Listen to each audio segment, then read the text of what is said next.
another episode of Bonafide Her Podcast featuring the one and only Erynn, Floyd. I'm so happy to be here. Thanks for having me. Of course. I have to always have like some amazing, beautiful women in sports and also the amazing people from AthleteCon. I was like, I have to have her. Like, I have to have all the AthleteCon athletes come on because, like, I'm here for it. So, but how are you doing? I'm doing well. How are you? Blessed, we blessed to be alive. Hello. Just another day, another blessing. Hello. So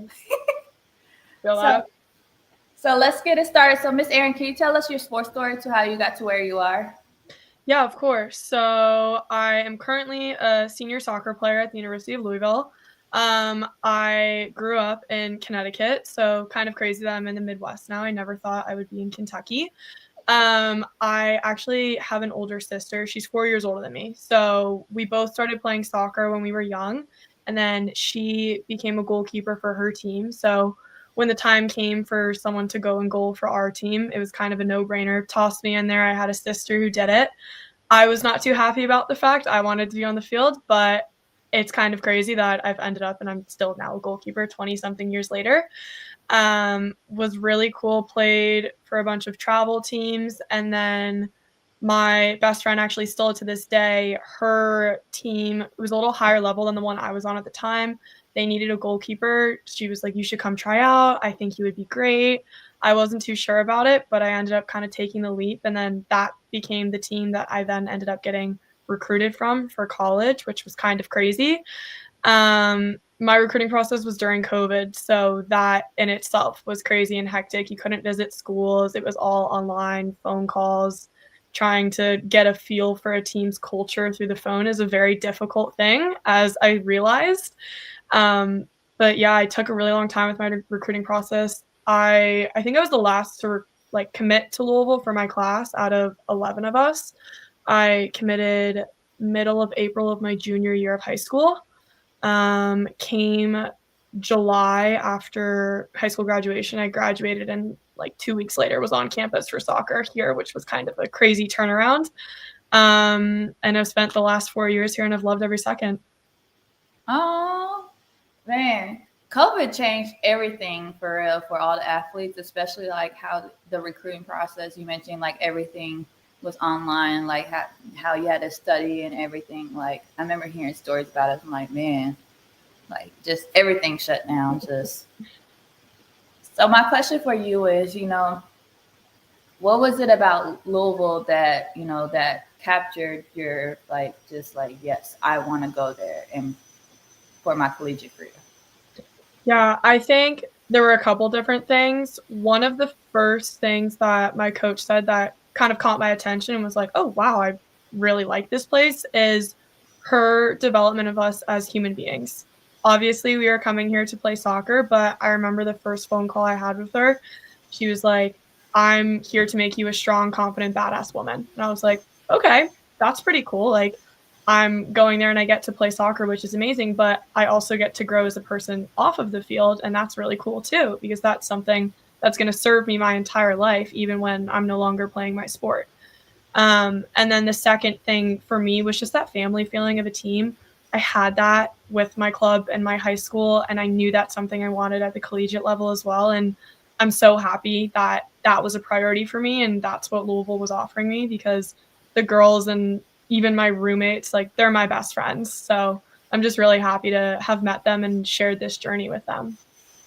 Ooh, we always love it when we hear the coach just actually just believes in the player beyond that sport. We just it's very rare these days where you hear something like that. So, but my question for you is what's it like to have a coach that believes in you, outside of your sport, actually wants to see you do anything outside of your sport? Yeah, it's amazing. It's nice to be able to separate your athletic value and your value as a human being. I think even with a coach that I have that with, it's hard to do sometimes just because you have a bad practice and then you're just in a bad mood the rest of the day. Sometimes you can't shake it. But knowing that I'm valued for my role off the field as well as on the field, and I can see that in the relationship I have with my coaches, the relationship I have with my teammates. Like, I have a bad game, I'm not being treated any differently. So just having that confidence and I am who I am no matter my performance just has been huge. Yes. And my question for you is with Louisville being in the ACC, which I'm biased about ACC. They are the best conference. Hello. So I'm just saying, living in North Carolina, you know how the ACC is like the best conference. But my question for you is, what's it like to play in the ACC, and what would you say are some of the misconceptions when it comes to ACC competition for soccer? Yeah, playing in the ACC is a dream. It's something that I wasn't sure I would have the opportunity to do. So I think I've just, especially this season, just being present on the field and being like, wow, okay, like I'm doing this and I never thought I could be here has been amazing. I remember my freshman year, we played UNC my freshman year, who has been a powerhouse for women's soccer. And I stood on the field in the first 5 minutes. I was standing there being like, oh my gosh, and that's, and that's. And I've had to remind myself, okay, like you're actually in the game right now. Like you can't fangirl. They are trying to score on you. You need to lock in. So it's kind of just been a dream in that sense. And being able to compete against players that are on their respective national teams, or then they go to play pro and you're looking at them on TV like, oh, wow, like I played against her a few years ago. Just has been a really cool, unique experience. I think as far as misconceptions, I think I would just stick to the point I made. Like, I never thought I could be in a position like this. And I think some people look at the level of their play when they're younger and kind of decide, okay, I can't grow into a different level player. Um, for me, I was lucky enough that I could kind of see that my ceiling was high. I could see I was athletic enough to get to another level. And I had coaches that believed in that as well and helped propel me to where I am. So just being able to trust in your gut and not turn away dreams before you, I guess, even really reach them in the first place, would be one of my biggest pieces of advice that I could give, because I never would have thought I could be playing in the ACC, and here I am. Girl, you better let them know what it is. Let them know what time it is. And it's crazy. We were just talking about, before we got on, just asked about your season, and y'all, and correct me if I'm wrong, you're 10-2, which is your, as you say, best season so far. It's like y'all were considered the underdog. So, but like for you, like you said, you played against so many powerhouses like UNC, and just, but being 10-2, which is very impressive in that, like the record. And what's the goal for you so far, but also with the rest of the season? What's the goal for you and your team, both on and off the court? Yeah, I think something that we set before we even started our games this season, we kind of had a meeting where we set our team mantra. And for us, we decided it was one. That is one goal, one team. We're one family. We have one role that we all share to make each other better. And that has been something that we've been leaning on, and it's been helping to propel us, because it gets hard in the middle of the season with, of course, people want more playing time maybe than they're getting, or you just need a reset of, okay, I'm doing it for this one reason. We are a team that's really strongly based on faith. So we're playing for one God. It's just all these different things. And it's been huge for us to always be able to come back to that one. And I think something that honestly has been a difference maker for us, just having that as a reset moment, not getting too ahead of ourselves, taking it one game at a time. There's just so many things that connect back to it that really settled with us. And that was our goal, to just be one. I think personally, obviously, I am looking for a postseason. I want my senior season to last as long as it can. I think a lot of my classmates share a similar goal. So we're just really excited to get the opportunity to keep playing, and hopefully you'll see us in the NCAA tournament this year. So I have a question about that. Like, is it similar to the basketball like tournament, or is it different where they choose one team from each conference who wins the conference tournament? So it's similar to basketball. You have obviously your conference winners, and then it's based on a few different factors like record, your overall just ranking, which for us is RPI. I don't know if it's the same for basketball, but just the opponents that you've beaten. There's a bunch of different factors, but the ACC tournament for women's soccer, it's kind of crazy. So there's 17 women's soccer teams in the ACC.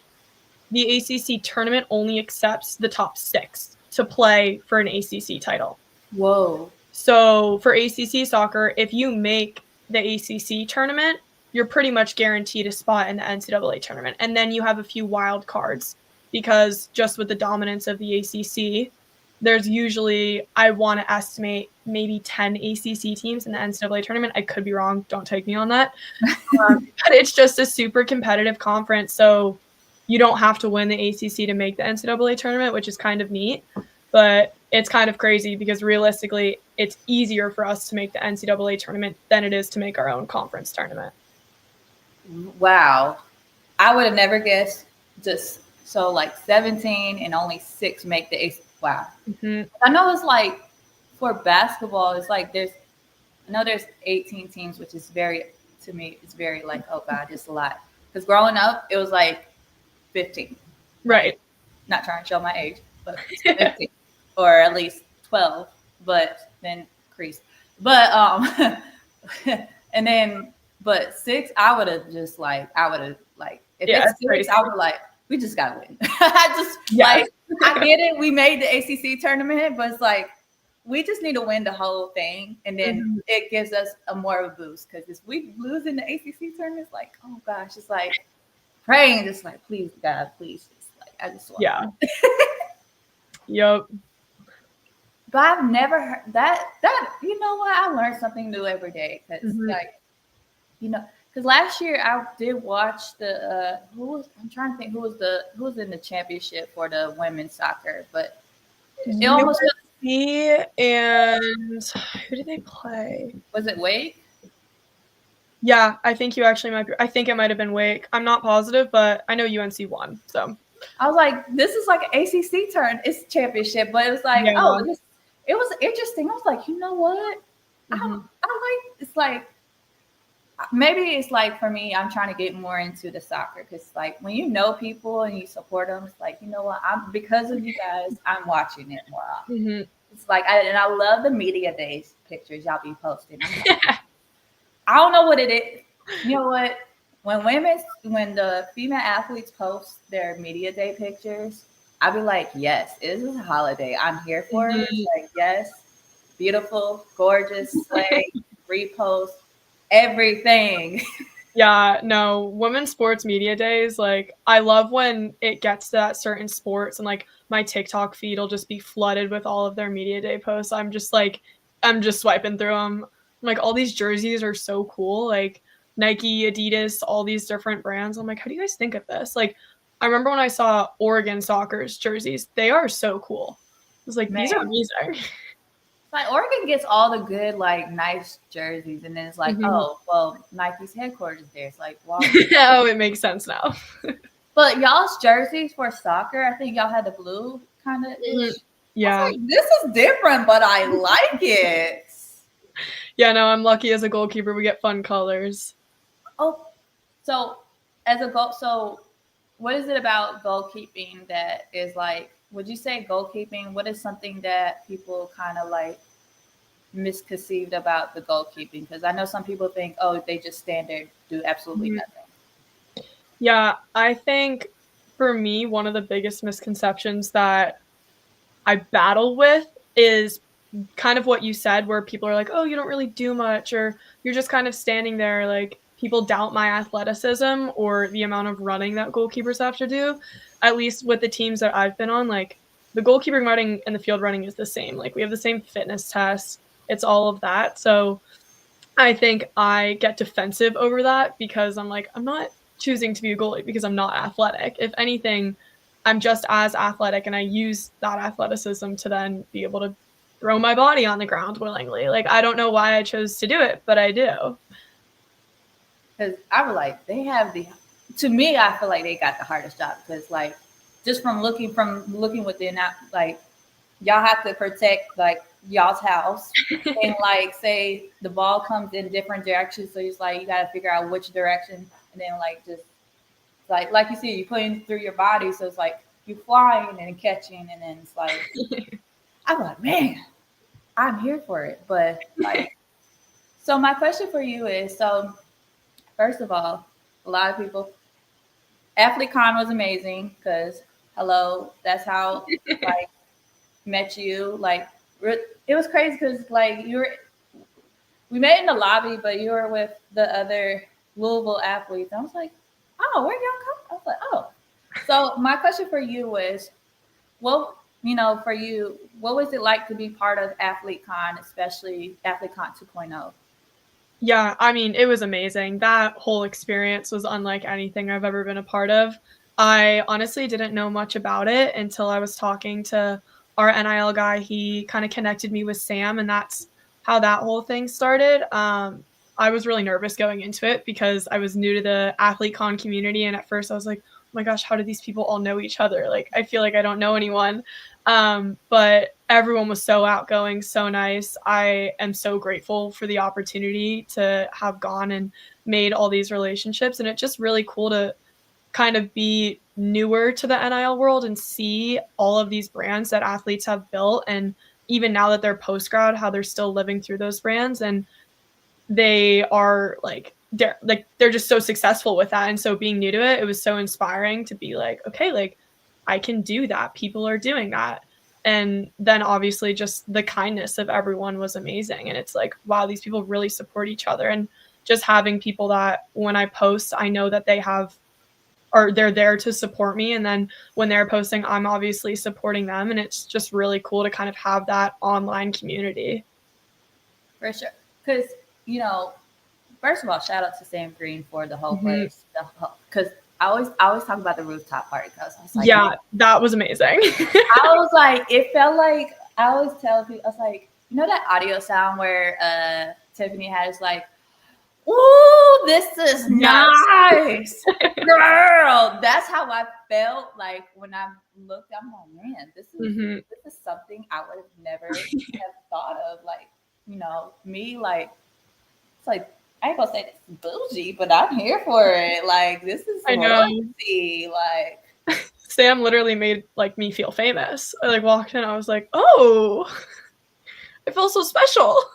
And they had the foods all in the platters. It's like, I was like, oh, they have a chicken and waffle on the platter. I'll take one of these and one of those. So my question for you, with NIL, you being part of the NIL era, do you feel like AthleteCon really has helped you, like, just continue with the content creation as you are balancing with everything? Yeah, I think it was definitely the push I needed to start consistently posting, first of all, but to also kind of figure out my brand and building it around myself. I feel like I tried to separate that when I first got into NIL and was kind of like, oh, it's all about soccer and not necessarily me as well. So being able to connect those two things, I think has helped propel my brand in so many ways and help me grow. And I think just having the confidence to be able to reach out to brands, I think freshman me was kind of just expecting those deals to come to me. And now having the confidence to go connect with the brand or tag them and just have that be that first initial point of contact has been so helpful. And I've seen the difference. So it's been amazing.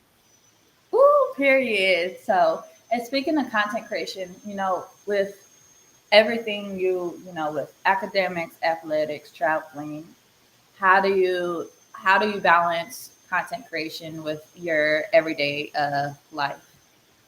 Yeah, I always feel like I try to have at least 1 to 2 pieces of content that I know that I'm going to post throughout that week that are pre-planned, whether that's I know what my schedule looks like on Tuesday and I want to do a day in the life because it's going to feature something really cool, or we have a game day and I want to do a question or whatever that may be. And then the rest of it, I'm kind of just posting throughout my day if something comes up or I find a funny sound and it fits what my team or I'm going through at the moment, I'll use it. And I kind of like being able to have that, just create the video and post it. I think it's less stressful for me and it's more in the moment and my viewers can see that as well. And I think that also reduces the stress that I have or the time that I spend focusing on my social media, and gives me a good amount of time to obviously prioritize soccer and school and who I am outside of all of this and my relationships and such. Hey, you better let them know. Let them know, because I really like every time your content comes, I'm like, yes, Yes. like, like, like, I'm just here to, I'm like, I support the girlies. Like, And we love you for it. So my question for you is, with, you know, I always say that representation matters, especially when it comes to women's sports, because some people may not got a chance to see somebody that say had a similar stories. So sometimes they carve their own legacy. But for you, or for you, how important is representation when it comes to sports, especially like knowing there's some people that may look up to you? Yeah, I think the biggest thing for me is showing who I am, like, outside of my jersey. That's kind of been my biggest point of emphasis because I think you idolize these players when you're younger and you're just kind of like, "Oh, wow, she's so good," but you don't necessarily see all the behind the scenes. So that's kind of where my content focuses on the behind the scenes of athletics and just the experience in itself. I think knowing that I have these girls look up to me or even people after games when they're just saying hi or congrats, it's just such a surreal moment because I've been in the position that they're in and now kind of transitioning onto the other side of this. It's really cool to give back and take that time to have those conversations with the girls, or if people are DMing me, I always try and make time to get back to them, have those conversations, whether it's recruitment tips or just goalkeeping tips in general. And just, I don't know, it's just a really cool experience to kind of be on the other side of it now and have girls that are looking up to me. Oh, you better let them know. I'm here for that. The fact that you, like you said, you emphasize outside of your jersey, I'm like, yes, I'm here for it. And my question for you, which leads to my question, I always say that athletes are humans first. They have feelings and everything. But for you as an athlete and a woman, how important is mental health? Yeah, I mean, it's everything. I think that mental health was something that was lacking for me when I first came into college. I just never really prioritized it. Was kind of just focused on the physical part of the game. And once I really dove into the mental side of the game, that's where I felt like my growth really started to happen. My team does a really good job of taking time when we need it. And on our off days, being able to step away from the sport and be more friends than we are teammates, I think, in that moment, and just doing normal people athlete like student activities, going to get a coffee, or we go and do homework together. And it's those moments that are really cool because it's like, okay, like I would be best friends with these people even if she wasn't my teammate. So it's really cool to be able to step outside the sport and do activities and just not forget that you're an athlete, but set it aside for a second and, like you said, prioritize who you are as a human. Girl, you gotta let them know what it is. Because I think for me, like, I always want people to remember that athletes are human first. Because, like, they have the hardest, like, schedules, jobs, and everything. Like, just, imagine waking up at 5 in the morning for early morning workouts and all the schedules. And then, like, some of them don't even come home till like 9 or even 11 at night. So, and then of course you always probably hear like, well, they knew what they were doing when they signed up. Like, uh, give them grace. Like, like you try going out there and you're the one that has to do the game winning shot, and then it's like it don't come out, and then now crazy people want to send crazy messages. Like, you try being in that position, you call us. Exactly. So my question for you is, what word or phrase would you describe your journey so far? Ooh, that's a good one. Um, I think I would go with resilience. I've faced a few different versions of setbacks, whether that be when I was younger, just being told I wasn't good enough to be at the level I was, or an injury setback, and just being able to use those moments, although they felt so low at the time, to grow and bounce back. I think that's always been the biggest thing for me. Like, okay, I'm facing this at the moment and it doesn't feel good. And I don't like that I'm in this situation, but what can I get out of it? How can I grow to be better than I was when I entered this situation? Or, okay, I'm sidelined due to an injury. I can't control that. It's not in my hands. All I can control is my rehab and my recovery and what I choose to do about it. So just controlling my response and being dedicated to what I can control in that moment and I always loved the saying, I think it was Paige Beckers that said it. It was, I do everything I can do so God can do what I can't. And that's just really stuck with me. Ooh, I'm here for yes. And you mentioned Paige Becker? Yes. Mm-hmm. I know, my basketball. I didn't know you were a Paige Beckers fan. I was like, wait a minute. She went to UConn. I have to be. That's my Connecticut. That is big fact. And she brought the trophy for UConn. Mm-hmm. She's like, I'm gonna stay for an extra year. I was like, I want to win for UConn, and then like, bam, she did that. So, so UConn is like your hometown, like outside of Louisville. That's like your hometown team. Like, yes, I like UConn. So, yeah, I think that's just always kind of like, I don't know. It's Connecticut. Connecticut's a small state. You got to cheer for them. And you can't go wrong. You can't go wrong with that. You can't go wrong. So, but I always ask my guests this question because Bonafide means authentic and unique. So what makes Miss Erynn Floyd Bonafide, what makes your story stands out?